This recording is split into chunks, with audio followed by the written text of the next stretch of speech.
Hello friends, ਮੈਂ ਇਕਬਾਲ ਸਿੰਘ ਹੰਸ coaching ਤੋਂ।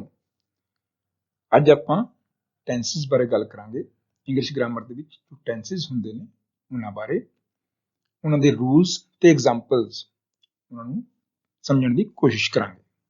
ਆਓ ਸ਼ੁਰੂ ਕਰਦੇ ਹਾਂ। ਇਸ ਵੀਡੀਓ ਵਿੱਚ ਆਪਾਂ ਗੱਲ ਕਰਾਂਗੇ ਫਿਊਚਰ ਟੈਂਸ ਦੀ ਤੇ ਉਸ ਦੀਆਂ ਅਲੱਗ-ਅਲੱਗ ਫਾਰਮਸ ਦੀ। ਟੈਂਸ ਵਰਡ ਬਣਿਆ ਹੈ ਲੈਟਿਨ ਦੇ ਵਰਡ ਟੈਂਪਸ ਤੋਂ। ਟੈਂਪਸ ਜਿਸ ਦਾ ਮੀਨਿੰਗ ਹੈ ਟਾਈਮ ਯਾਨੀ ਕਿ ਸਮਾਂ। A verb indicates the time of an action, event or condition by changing its form. ਜਦੋਂ ਆਪਾਂ ਸੈਂਟੈਂਸ ਬਣਾਉਂਦੇ ਆ ਤਾਂ ਵਰਬ ਦੀਆਂ ਅਲੱਗ-ਅਲੱਗ ਫਾਰਮਾਂ ਨੂੰ ਚੇਂਜ ਕਰਦੇ ਆ।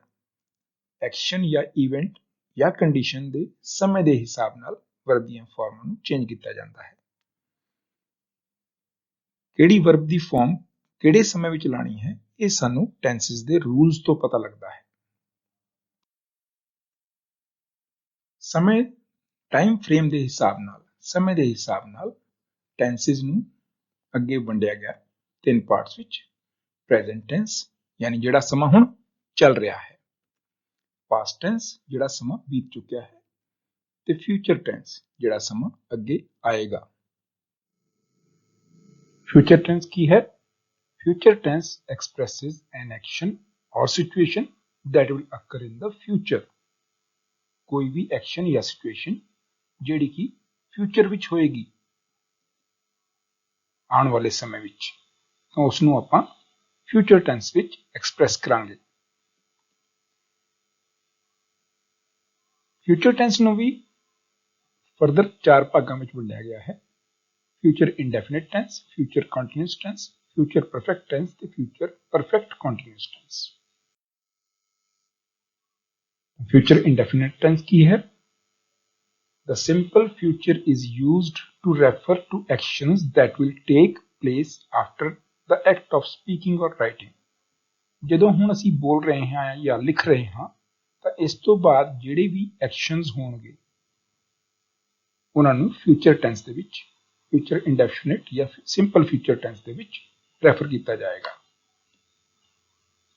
ਰੂਲਸ ਦੇ ਹਿਸਾਬ ਨਾਲ ਇਹਦੇ ਵਿੱਚ ਆਪਾਂ ਵਿਲ ਜਾਂ ਸ਼ੈਲ ਲਗਾਵਾਂਗੇ ਤੇ ਫਸਟ ਫਾਰਮ ਆਫ ਵਰਬ ਲਗਾਵਾਂਗੇ। ਵਿਲ ਸ਼ੈਲ ਤੇ first farm of verb. Shell ਜਿਹੜਾ ਹੈ ਉਹ ਆਈ ਤੇ ਵੀ ਨਾਲ ਆਏਗਾ।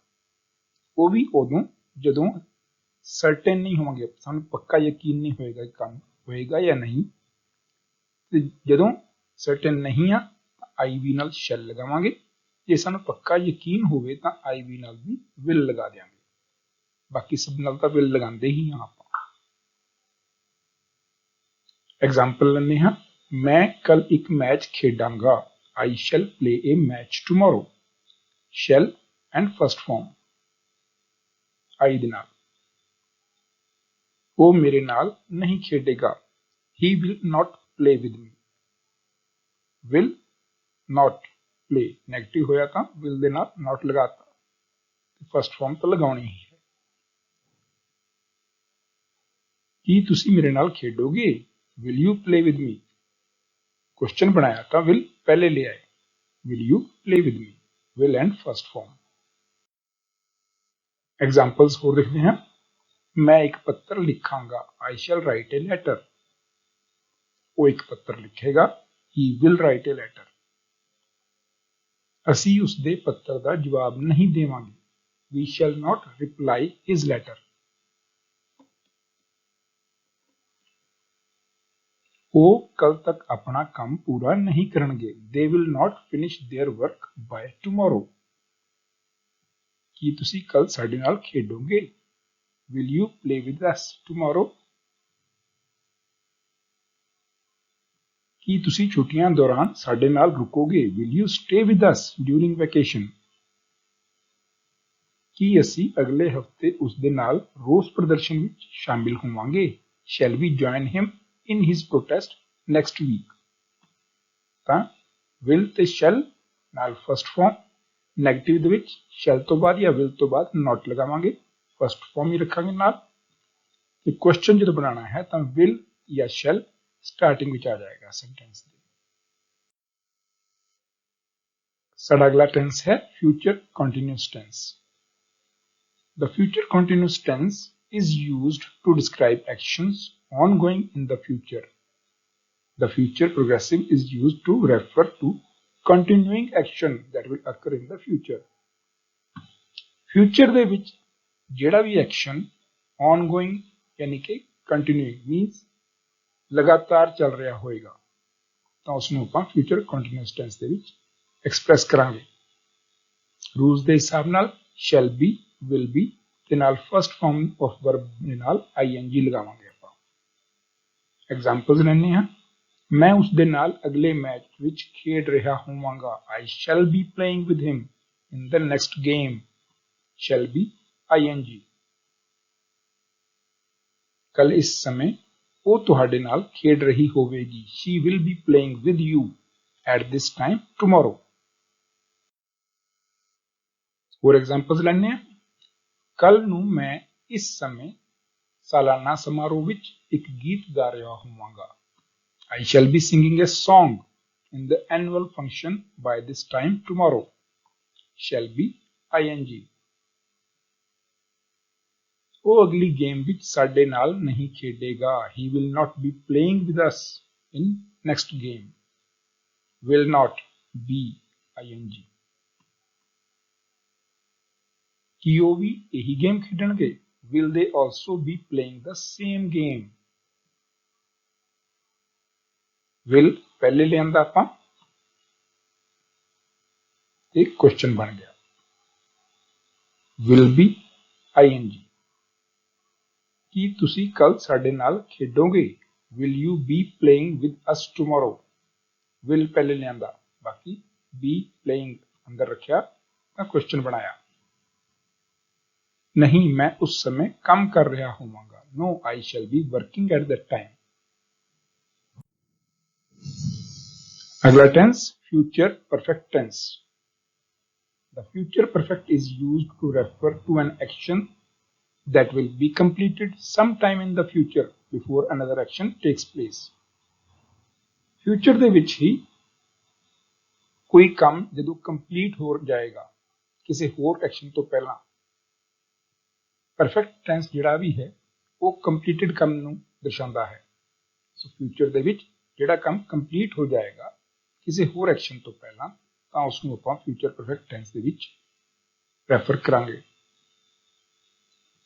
ਰੂਲਸ ਦੇ ਹਿਸਾਬ ਨਾਲ shall have, will have ਤੇ third farm of verb the third farm shall have ਤੇ will have ਦੇ ਨਾਲ। ਐਗਜ਼ਾਮਪਲ ਲੈਣੇ ਹਾਂ। ਮੈਂ ਅਗਲੇ ਐਤਵਾਰ ਤੋਂ ਪਹਿਲਾਂ 2 ਗੇਮ ਖੇਡ ਚੁੱਕਿਆ ਹੋਵਾਂਗਾ।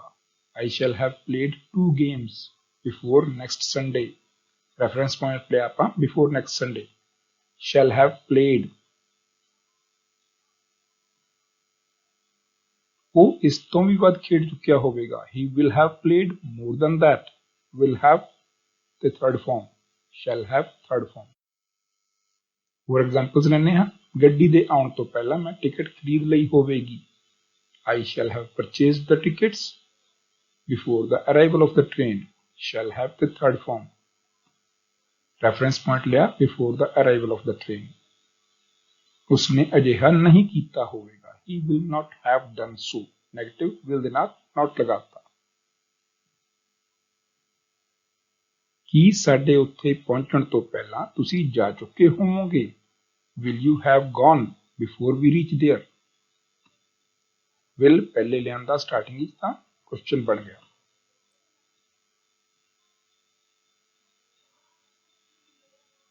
ਜਦੋਂ ਤੱਕ ਤੁਸੀਂ ਪਹੁੰਚੋਗੇ ਮੈਂ ਆਪਣਾ ਪਾਠ ਪੂਰਾ ਕਰ ਲਿਆ ਹੋਵੇਗਾ। By the time you arrive I shall have finished my lesson।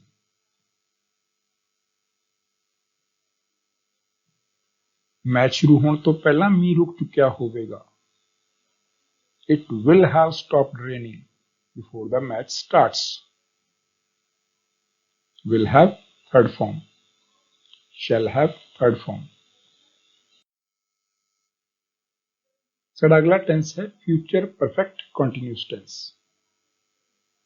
The future perfect continuous tense is used to indicate a continuing action that will be completed at some specified time in the future. Future perfect tense ਕਿਸੇ ਇੱਕ reference point ਨੂੰ ਜੇ ਲਈਏ specified time ਨੂੰ future ਦੇ ਵਿੱਚ ਤਾਂ ਉਸ ਸਮੇਂ ਤੋਂ ਪਹਿਲਾਂ ਕੰਮ ਸ਼ੁਰੂ ਹੋ ਚੁੱਕਿਆ ਹੋਵੇਗਾ ਤੇ ਉਸ ਸਮੇਂ ਵੀ ਚੱਲ ਰਿਹਾ ਹੋਵੇਗਾ। ਕੋਈ ਵੀ ਕੰਮ ਜਿਹੜਾ ਕਿ ਪਹਿਲਾਂ ਤੋਂ ਚੱਲ ਰਿਹਾ ਸੀ ਫਿਊਚਰ ਦੇ ਵਿੱਚ ਤੇ ਉਸ ਸਪੈਸੀਫਾਈਡ ਟਾਈਮ ਤੇ ਵੀ ਚੱਲ ਰਿਹਾ ਹੋਵੇਗਾ, ਉਸ ਨੂੰ ਆਪਾਂ ਫਿਊਚਰ ਪਰਫੈਕਟ ਕੰਟੀਨਿਊਸ ਟੈਂਸ ਦੇ ਵਿੱਚ ਰੈਫਰ ਕਰਦੇ ਹਾਂ। ਐਗਜ਼ਾਮਪਲਸ ਤੋਂ ਸਮਝ ਆਏਗਾ ਸਾਨੂੰ। ਇਸ ਦੇ ਰੂਲਸ ਹਨ shall have been, will have been ਤੇ first form of verb plus ING. Example ਹੈ ਜਦੋਂ ਉਹ ਦੇਖਣ ਆਏਗਾ ਤਾਂ ਮੈਂ 1 ਘੰਟੇ ਤੋਂ ਖੇਡ ਰਿਹਾ ਹੋਵਾਂਗਾ। ਰੈਫਰੈਂਸ ਪੁਆਇੰਟ ਲਿਆ ਜਦੋਂ ਉਹ ਦੇਖਣ ਆਏਗਾ। I shall have been playing for 1 hour when he arrives to watch it.